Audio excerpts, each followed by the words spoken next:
আজকে আমরা একটা ক্যাবিনেট টাইপ এসির সমস্যা খুঁজে বের করবো এবং সমাধান করব।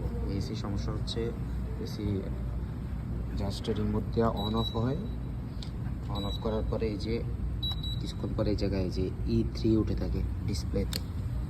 এটা হচ্ছে তোশিবা ব্র্যান্ডের একটা এসি, E3 উঠে থাকে।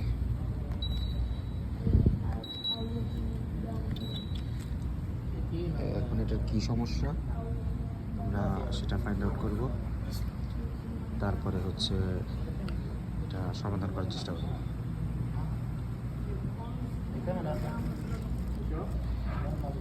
এখন আমরা যে সমস্যাটা দেখলাম সেটা হচ্ছে যে রিমোটে